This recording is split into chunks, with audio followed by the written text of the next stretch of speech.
Kita sudah tidak asing lagi bila mendengar kata sedekah. Ya, sedekah sendiri bertujuan untuk membersihkan harta, serta dapat melipat gandakan harta atau rezeki. Bila yang mengamalkan mendapat pahala, dan bagi yang tidak mengerjakan tidak mendapat dosa. Sedekah pun dapat dilakukan kapan dan dimanapun berada, tidak mengenal waktu dan tempat.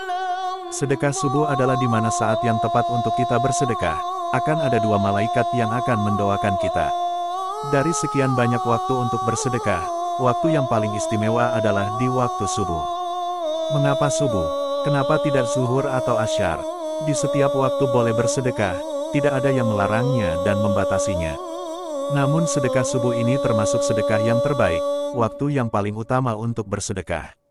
Keutamaan sedekah subuh ini terdapat dalam hadis, yang mengatakan, tidak ada satu subuh pun yang dialami hamba-hamba Allah kecuali turun kepada mereka dua malaikat.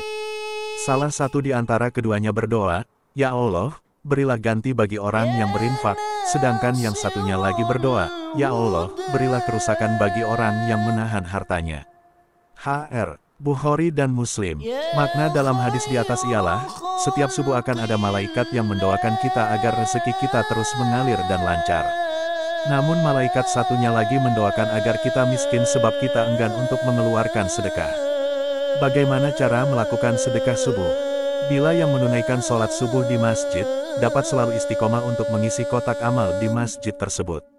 Tidak memandang seberapa banyak atau sedikit yang kita sedekahkan, namun dilihat dari keistiqomahannya, sebab itu yang terbaik di sisi Allah Subhanahu wa Ta'ala. Ketika kita niat dan sungguh-sungguh dalam meminta, Allah pasti akan kabulkan. Niatkan dengan khusyuk ketika kita ingin bersedekah, misal, "Ya Allah, dengan sedekah ini, aku ingin terbebas dari hutang dan dilancarkan rezekiku." Sedekah di waktu subuh ini berbeda dengan waktu lainnya. Sebab ketika kita sedang bersedekah untuk mendapatkan ridhonya, sebagian orang masih terlelap, dan malaikat langsung menyampaikan doa kita kepada Allah Subhanahu wa Ta'ala. Sedekah pun tidak hanya berupa uang, namun dapat dilakukan dengan berzikir, berbagi makanan, mengajar ngaji serta berbuat kebaikan untuk orang lain. Marilah kita mulai untuk sedekah subuh. Walaupun sedikit namun tetap istiqomah. Semoga Allah menjawab semua doa-doa kita semua. Amin ya Rabbal Alamin.